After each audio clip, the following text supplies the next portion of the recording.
Number one, backups. AKA, backups mean nothing if you've never tested a restore. So, not only backups, but also making sure that those restores are functional. Understanding, like, exactly what the business needs as far as recovery. Like, if the business expects that you can restore to, like, a week ago at 3 p.m. on a Monday, if that's what the business needs, you can certainly do that. But you got to make sure that you're able to do that restore, and you got to make sure that, like, that you have enough logs, diffs, fulls to actually go to that point in time. Yeah, it's it's about knowing.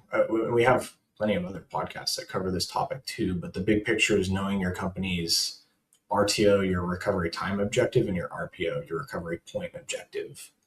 If they shove you, and we have a story about it. If you get put into the DBA position and all of a sudden you run into corruption or ransomware in the next week, are you comfortable with your backups to fix it? Like, yeah, it's not a good situation to be in, and it's going to be uncomfortable, but you can at least ease the pain a little bit by making sure you have those good backups in place first, right out of the gate.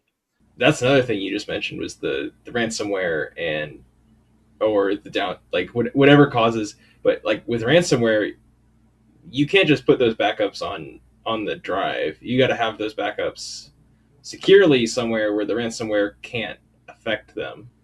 It's Yeah, you got to make sure they're secure as well as being done. Yeah, yeah. And I mean, there's 100 different reasons as to why you would actually need to perform a restore of any of these backups, or whether it's ransomware or corruption or a machine goes down, you need to restore offsite or something like that. The other side of it is practicing that restore. It's not just, oh, I have my backups in place, and you can show on paper to whoever is asking you, hey, what's our backup policy look like? Are we meeting it? And you're like, oh, yeah, it's great. And then next thing you know, they're like, oh, can you actually restore it? Yeah, I would say if you're starting out as a DBA, you should try to test a backup on each of your databases, like, once a quarter, or just practice once a quarter or once a month, just to make sure that you can do it. Because when it comes to crunch time and everyone's screaming at you to get the database back up, you want to be able to do that without worrying about if it's going to work or not. Yeah. Each of these comes from like, I don't think we've each been in a specific situation, or maybe we have, but they come from situations where one of us or one of our coworkers has been in a situation where they're like, there's someone watching over our shoulders because of a machine went down, and then all of a sudden you're in a Teams call with a client and they're like, hey, is this done? And it puts the pressure on. So these are, let's reduce the pressure by making sure those backups are in place. There's all kinds of reasons to do restores too. It really depends on your environment. We work with a few different clients or customers, and some of them have really active dev cycles where they need prod restored to dev, like, all the time, and it's like, or that they'll screw up dev and they need, like, a restore done, like, I mean, it's dev, so it's not as soon as possible, but, like, if we want to continue working today, like, they want it done today. Yeah, yeah, for sure. And it ties in. I think one thing we're also going to point out through the podcast is we're going to try and tie this into database health monitor as much as possible as well. George and I are both developers for database health monitor, which was originally created by Steve.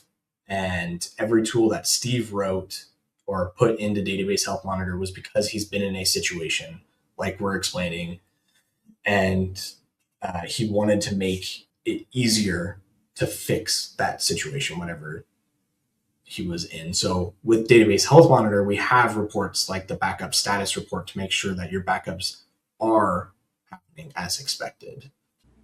Yeah, and there's also There's a tool in Database Health Monitor to generate the restore chain as well. You have to do some modifications and stuff to make sure it works for how you want to restore, but it can the backup status report can generate those restore chains really quickly, and then you just got to verify that they're going to work for how you want to do the restore. Because a lot of people don't just restore over the live the broken database. They'll restore next to it and then make sure like, oh, because if you restore over it, you lose all your current data. But if you're like restoring a backup from like an hour ago and there was a lot of important production changes over the last hour, you restore next to it and then move everything that you can over to the new one. Yeah, yeah.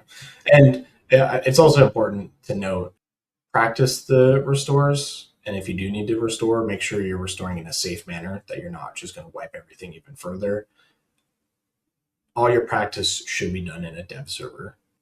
It's really easy to say, hey, I've been practicing this, and then to just accidentally wipe everything. There's a lot of things that can go wrong when you're touching the SQL Server. So all of this practice stuff, set up a dev environment, practice in there. Yeah.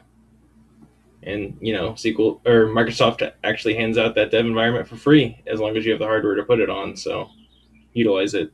Yes, for sure. That's, I think, day one for both of us when we started with Stedman Solutions. One of the first things we did was just set up local dev environments. That was mainly just so we could also test Database Health Monitor to actively code on it.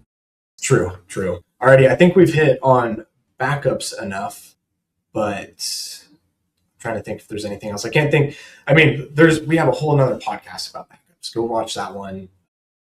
I was part of that one as well, I believe. And it's such a deep topic. We don't want to dive too deep into all of these. So moving on to item number 2. One thing before we move on. If you can't do a restore when it's needed, that's a really good way to lose your job as a DBA. If you want job security, knowing how to do a restore is one of the first things you want on your checklist. Thanks for watching. I'm Steve, and I hope you've enjoyed this video. If you like it, please click the thumbs up icon. And if you want to subscribe, click subscribe to our channel and click the bell icon to get notified when we have new videos. All right, have a great day.